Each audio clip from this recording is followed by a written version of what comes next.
El 5 de febrero de 1994, una carga de mortero cayó en un mercado lleno de gente en Sarajevo, matando y mutilando a docenas de hombres, mujeres y niños. La matanza sin sentido viene de años y nadie en el mundo parece poder detenerla. Por eso nos preguntamos, ¿qué está pasando? ¿Qué quiere decir todo esto? ¿Cómo es que esa ciudad sitiada se transformó en un símbolo tan desconcertante de la tragedia humana?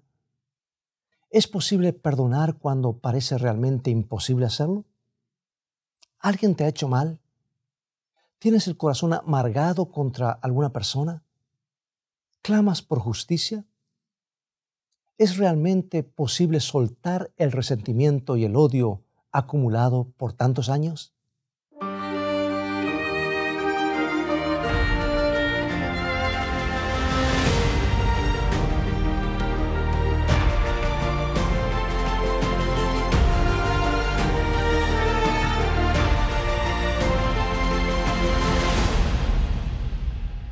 En el invierno de 1994, Sarajevo se había convertido en un lugar extraordinario, un lugar donde un violonchelista de calibre mundial tocó entre las ruinas de la Biblioteca Nacional, donde un atleta que ambicionaba ir a las Olimpiadas practicó sus carreras en lo que quedaba del pasillo de un edificio que había sido bombardeado.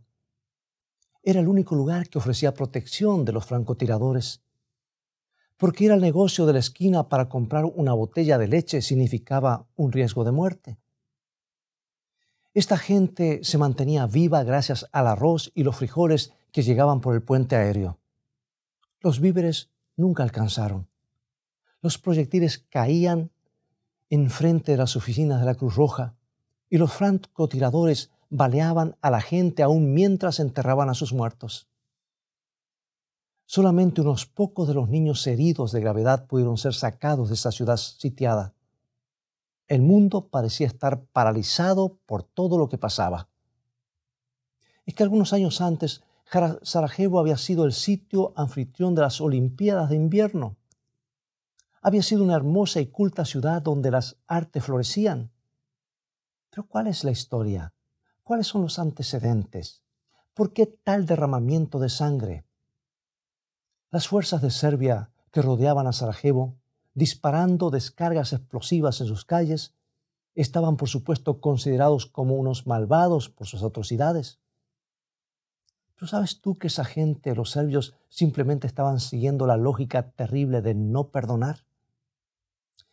En un artículo de la revista Christianity Today, un autor resaltó que los serbios a su vez habían sido víctimas de la discriminación racial y que en la década de los 40 los croatas mataron despiadadamente a cientos de miles de serbios.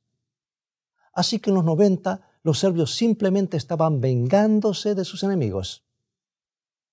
Y ese odio contra los croatas se derramó sobre las calles ensangrentadas de Sarajevo. Cuando escuchamos de una atrocidad de los serbios contra los musulmanes, nos olvidamos de la lógica terrible de no perdonar. La última guerra que pelearon los serbios contra los musulmanes terminó con 500 años de dominio por los turcos.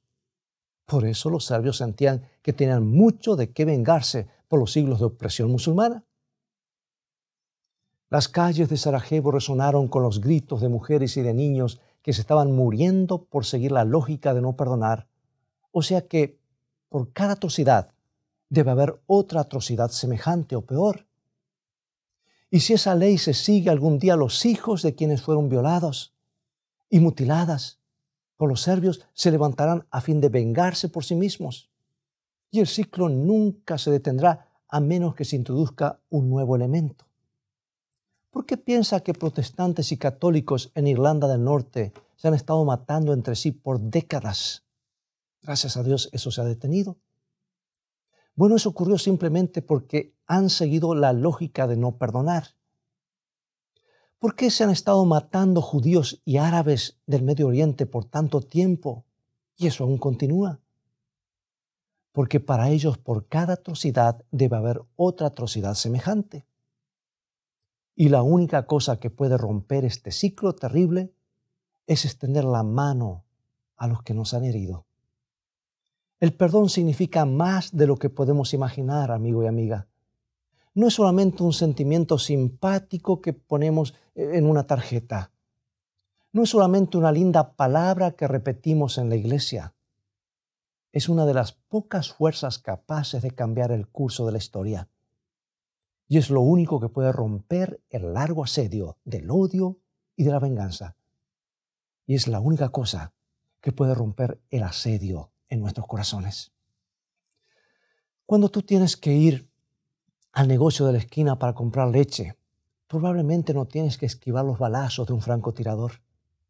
Y cuando manejas al trabajo, probablemente no tienes que preocuparte por explosivos de morteros que caigan en la calle. Pero me imagino que a veces te sientes oprimido o atrapado por las cosas malas que otras personas te han hecho a ti. Has sido herido, herida. Sí, la vida no es justa.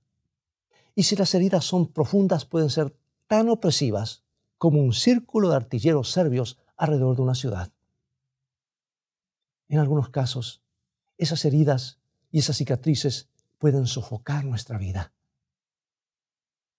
Ahora tratemos de aclarar el tipo de cosas que nos pueden asediar emocionalmente. No estoy hablando acerca de algún insulto, alguna ofensa insignificante que a veces puedes desechar diciéndole, bueno, no importa, me lo voy a olvidar. Estoy hablando de alguien que te ha herido en serio. ¿Cómo puede un hombre perdonar a un socio que inescrupulosamente le quitó los ahorros de toda la vida? ¿Cómo puede alguien perdonar al violador que abusó de él en su niñez?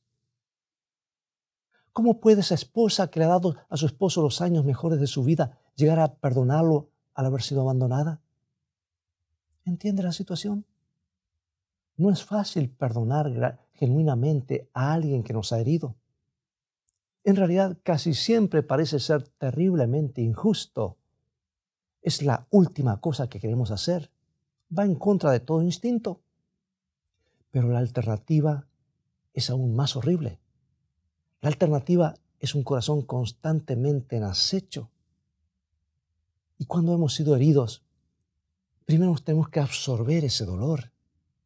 Pero si no encontramos la forma de perdonar, entonces esa herida siempre seguirá molestando, siempre nos seguirá oprimiendo, siempre estaremos aprisionados por el mal que se nos hizo, así como la gente en Sarajevo fue atrapada por el odio de los serbios. Entonces, este es nuestro dilema. Perdonar de verdad es prácticamente imposible para el ser humano. Sin embargo, si no perdonamos, la vida será más y más difícil. ¿Hay forma de liberarnos del asedio de nuestros corazones? Después que Ted, el hijo de Elizabeth y Frank Morris, fue muerto por el conductor ebrio de un automóvil, ambos estaban consumidos por la tristeza y la ira. Su enojo creció mientras seguían el juicio de Tommy, el joven acusado de haber causado la muerte de su hijo. Supieron que él había bebido hasta aturdirse. Luego se había metido en un auto y después de andar en forma zigzagueante, había chocado de frente con el vehículo de Ted. ¿Cómo podría haber hecho eso? Era algo terriblemente injusto, horriblemente injusto. Frank Morris se obsesionó con los detalles del planteo legal a la espera del día cuando Tommy fuera declarado culpable. Y cuando Elizabeth dejaba de pensar en suicidarse, se imaginaba tirando la palanca de la silla eléctrica en la ejecución del condenado. Ella quería ver muerto a ese muchacho. El tormento de la pareja no terminó cuando Tommy fue condenado a la cárcel. Se consideraban cristianos, pero estaban horrorizados por la profundidad de su odio. Y Elizabeth empezó a orar pidiendo una solución. Un día escuchó a Tommy hablar en la escuela secundaria de Ted como parte de su programa de rehabilitación. Parece estar realmente arrepentido. Y Elizabeth cobró valor para poder hablar después con él. Fue muy emocionante y muy difícil. Y cuando supo que nadie lo visitaba en la cárcel, decidió ir ella misma a verlo. La visita comenzó con una conversación muy tensa. De repente, Tommy exclamó: Señora Morris, lamento mucho que maté a su hijo. Por favor, perdóneme. Para Elizabeth era como si el mundo hubiera dejado de dar vueltas mientras miraba al que había matado a su hijo. Ella quería soltar todo su enojo y el dolor que tenía dentro, pero todos sus instintos humanos clamaban: venganza, venganza, venganza. En ese momento, sin embargo, algo pasó que la conmovió más allá de la lógica de no perdonar. Ella escuchó las palabras de un hombre que había pronunciado en la cruz.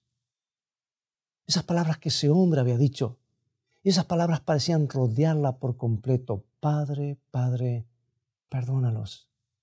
Padre, perdónalos. Entonces, de repente, ella pudo perdonar porque ella estaba perdonada. Elizabeth comenzó a orar silenciosamente. Querido Dios, tú perdiste un hijo único también, pero a pesar de eso tú perdonaste a los que lo mataron. Y Elizabeth Morris perdonó a Tommy sinceramente y le pidió el perdón a Tommy por el odio que ella había mantenido y alimentado por meses. Escucha cómo Elizabeth describe su experiencia. Ahí estábamos, el conductor ebrio y la madre del que había sido muerto por él, sintiendo ambos que el tormento desaparecía. Estábamos libres los dos. Para Elizabeth Morris el acecho se había acabado. Estaba libre, libre para vivir de nuevo. Amigo y amiga, la única razón por la que podemos hacer lo que humanamente imposible es imposible, y la única razón por la que podemos perdonar a los que nos han herido es porque nosotros mismos hemos recibido el perdón. Solo al entender cuánto Dios nos ha perdonado, tendremos las fuerzas para perdonar a los que antes nos era imposible perdonar. Bueno, quizás estás pensando que el perdón de Dios es algo remoto, algo abstracto, es algo intangible que anda dando vueltas por arriba nuestro, en contraste con nuestra herida que siempre está presente. Cuando alguien nos hace un mal, es muy doloroso, es muy personal. El perdón de Dios, en cambio, puede parecer como una mano que ofrece el perdón para todo el mundo. Quisiera compartir contigo un principio muy importante en cuanto al perdón divino. Es algo que lo ha hecho mucho más real para mí. En 1985, el presidente Ronald Reagan de los Estados Unidos visitó el cementerio militar en Pittsburgh, Alemania, y colocó una corona de flores en el monumento del cementerio. Su intención era hacer un gesto de reconciliación, dar un adiós final a las memorias dolorosas de la Segunda Guerra Mundial. Pero esa corona floral causó un clamor internacional. ¿Por qué? Porque 49 soldados de la policía secreta de Hitler estaban enterrados en Pittsburgh. Y esos soldados fueron responsables por muchas de las atrocidades contra los judíos. El gesto de reconciliación estaba bien, dijo la gente, pero el presidente Reagan no tenía derecho de perdonar lo que había sido hecho a los judíos. Eso no lo podían hacer solamente los judíos, no el presidente Reagan. Y como el poeta John Dryden escribió una vez, el perdón le pertenece a los heridos. ¿Sabes, amigo y amiga, por qué Dios tiene el derecho de perdonar en la forma personal como lo hace? Porque Él ha sido herido, ha sido terriblemente herido. Él no perdona desde un plano remoto. Él perdonó al ser atado a la cruz. Él perdonó mientras un soldado romano le clavaba los dolorosos clavos. Él perdonó mientras una corona de espinas fue incrustada en su cabeza y la sangre corría por su rostro. Él perdonó cuando una lanza abrió una herida en su costado. Él perdonó cuando la gente le dio la espalda, cuando Pedro lo negó, cuando Judas lo traicionó, cuando los judíos lo rechazaron, cuando los soldados jugaron a los dados al pie de la cruz. Él los perdonó, porque el perdón pertenece a los heridos. ¿Te acuerdas de estas palabras del libro de Isaías? Son palabras que destilan amor, palabras que proclaman que Dios perdona a los que le han herido. Isaías 53, 5. Mas Él herido fue por nuestras rebeliones, molido por nuestros pecados. El castigo de nuestra paz fue sobre Él, y por su llaga fuimos nosotros curados. Por su llaga fuimos sanados. ¿Qué quiere decir el hecho de que Jesús tomó nuestros pecados en la cruz? ¿Fue simplemente un gesto cortés? ¿Fue como colocar una corona de flor diciendo, voy a pretender que nunca pasó? No, por supuesto que no, mi amigo y amiga.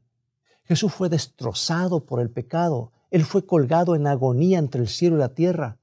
Su corazón literalmente explotó. Fue quebrantado por tus rebeliones y las mías. Porque el perdón le pertenece a los heridos. Lo que la cruz significa es que Cristo fue herido muy profundamente por nuestros pecados individuales. Es algo personal entre mí y Cristo, entre tú y Cristo.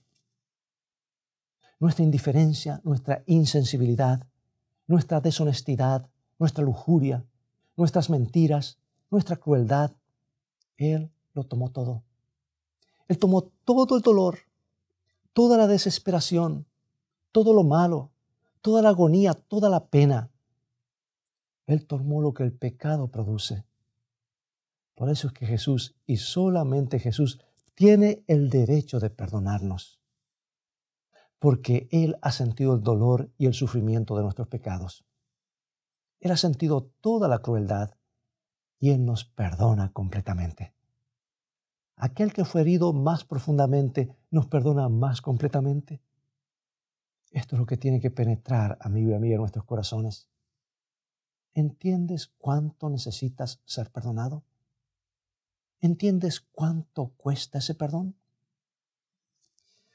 Jesús lo explicó una vez en una parábola. Un rey había decidido liquidar sus cuentas y citó a uno de sus siervos de la corte. Puede ser que te acuerdes de esta parábola. El siervo de la corte le debía 10,000 talentos, una suma inmensamente grande. El siervo fue ordenado a pagar su deuda y el siervo se postró y rogó misericordia. Y el rey fue tan conmovido por la plegaria del hombre que no solamente lo soltó, sino que le perdonó la deuda entera. Él mismo pagaría los 10,000 talentos. Ahora tú te puedes preguntar, ¿cuántos son 10,000 talentos? Un talento era una unidad monetaria en Israel antiguo. 10,000 talentos sería el equivalente no a $1,000, no a $10,000, ni a $100,000, pero a millones de dólares. Y el que debía el dinero fue perdonado de una deuda de millones. ¿Cómo te sentirías tú? Saltarías con regocijo y alegría. Pero ¿qué hizo el sirviente? Él buscó un colega que le debía 100 denarios. Y 100 denarios es el equivalente a unos pocos cientos de dólares, el equivalente a un día de trabajo. Centavos en comparación a millones. Y lo tomó del cuello y demandó recibir el pago total. En este momento, inmediatamente, le dijo. Cuando su compañero le rogó pidiendo clemencia, lo que hizo fue echarlo en la prisión por deudor. Ahora, ¿por qué Jesús contó esta parábola, esta historia tan dramática? Para resaltar una verdad acerca del perdón. ¿Cómo es posible negarse a perdonar una deuda de 100 denarios cuando Dios ha perdonado los 10,000 talentos, o sea, nuestra deuda millonaria causada por el mal que cometimos contra el Hijo amado? ¿Cuesta perdonar a ese ser querido que nos ha herido? Por supuesto que sí. ¿Cuesta perdonar a un padre abusivo o un amigo desleal? Cuesta muchísimo. El perdón no es fácil. El perdón cuesta mucho. Pero el perdón de Cristo cuesta aún más. Fue aún más doloroso. Significó un sacrificio aún más grande. Y esto es lo que nos puede dar el impulso necesario para deshacer la resistencia de nuestros corazones. El altísimo costo del perdón de Cristo. Por eso el apóstol Pablo nos urge en Efesios 4:32 y nos dice: antes sed benignos los unos con los otros, misericordiosos, perdonándoos unos a otros como Dios también os perdonó a vosotros en Cristo. Permite decirte lo que le pasó a Elizabeth Morris después que descubrió el generoso perdón de Cristo para con el conductor ebrio que había atropellado y muerto a su hijo. Ella continuó visitándolo a Tommy en la cárcel y empezó a tomar parte en su rehabilitación, convenciendo al joven que Dios le ayudaría a vencer su adicción de 8 años al alcohol. Tommy también comenzó un curso de estudio intensivo de la Biblia. Un día, Frank Morris tuvo que buscar a Tommy para un programa auspiciado por las madres contra el manejo en estado de ebriedad. Y Frank no estaba seguro que podía mantener una conversación con el muchacho. Pero mientras iban en el auto, Tommy hablaba con mucho entusiasmo de todas las cosas que estaba aprendiendo en su Biblia. Era evidente que Cristo había hecho un impacto genuino en su vida. Y de repente Tommy dijo, «Tú sabes, Frank, yo desearía ser bautizado». ¡Qué providencia! Justo estaban pasando frente a la iglesia de Frank y Frank tenía autorización de su propia denominación para bautizar. Lentamente los dos hombres entraron al santuario vacío. Frank condujo a Tommy al bautisterio y entraron en el agua helada. Al levantar su mano y al repetir, «Te bautizo en el nombre del Padre y del Hijo y del Espíritu Santo», Frank no podía dejar de recordar que él había hecho la misma ceremonia para Ted, el hijo que había perdido, el hijo atropellado y muerto por Tommy. Y después que Tommy salió del agua, lo abrazó a Frank Morris y le dijo en voz quebrantada, «Quiero que tú me perdones también». Y todavía chorreando el agua del bautismo, Frank sintió el perdón valioso de Cristo en su corazón y respondió en voz baja, «Sí, Tommy, yo te perdono». Las posibilidades para la rehabilitación completa de Tommy no eran muy buenas. Por lo menos no eran muy buenas desde el punto de vista humano. Tenía las cicatrices psicológicas de haber sido criado en una familia con problemas. Él había abusado del alcohol desde los 16 años de edad. Pero Tommy logró el éxito a pesar de todas las desventajas. Él venció el hábito para siempre y encontró un empleo regular y hasta descubrió la gran satisfacción en servir al Señor. ¿Por qué? En gran parte porque encontró en Elizabeth y Frank Morris los padres que nunca había tenido. Elizabeth lo siguió visitando todos los días y con su esposo hicieron una solicitud al juez para que Tommy pase cada domingo bajo su custodia. Él empezó a comer en el lugar de Frank y Elizabeth, a orar y a estudiar en su hogar. Y además Frank le pidió que ayudara con el trabajo manual alrededor de la casa. Esta pareja dolorida encontró nuevamente a un hijo a quien todo instinto humano decía que tenían que odiar. ¿Cuesta algo el perdón? Por supuesto que sí. ¿Pero vale la pena? Pregúntale a Elizabeth y Frank Morris. ¿Y qué si la persona que nos ha herido no busca nuestro perdón? ¿Qué si esa persona aún nos desea el mal? ¿Podemos perdonar entonces?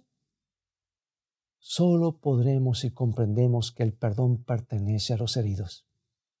Si comprendemos esto, comprenderemos que nuestro perdón no se basa en el mérito del culpable. No se basa en el arrepentimiento del culpable. Perdonaremos porque comprenderemos que merecemos estar libres del peso del odio.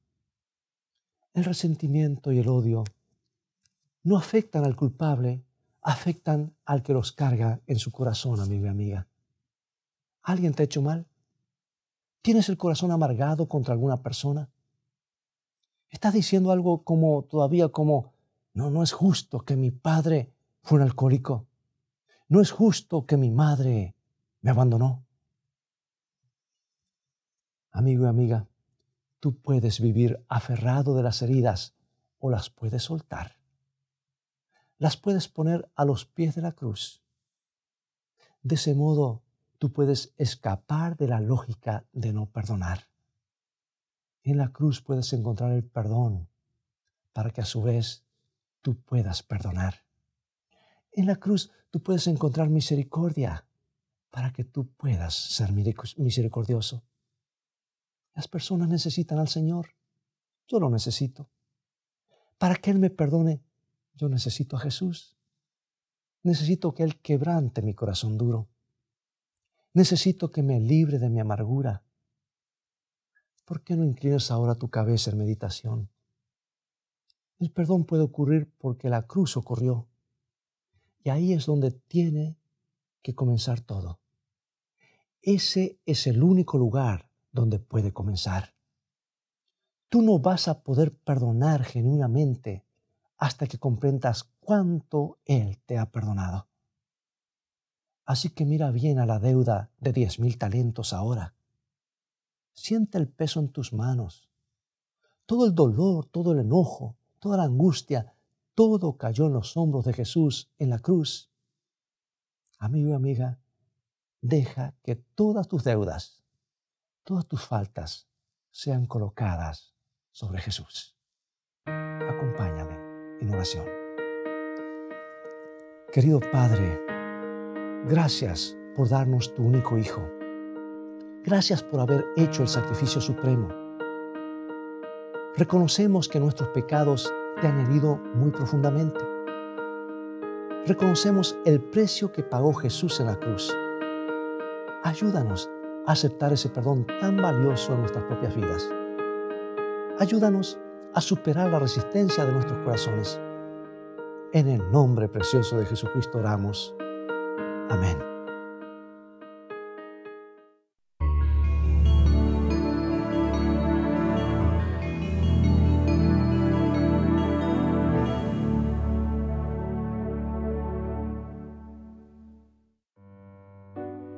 Tu hermano, enfermo de espíritu, te necesita, como tú mismo necesitas el amor de un hermano. Necesita la experiencia de uno que ha sido tan débil como él, de uno que pueda simpatizar con él y ayudarle. El conocimiento de nuestra propia debilidad debe ayudarnos a auxiliar a otros en su amarga necesidad. Nunca debemos pasar por alto un alma que sufre sin tratar de impartirle el consuelo con que somos nosotros consolados de Dios.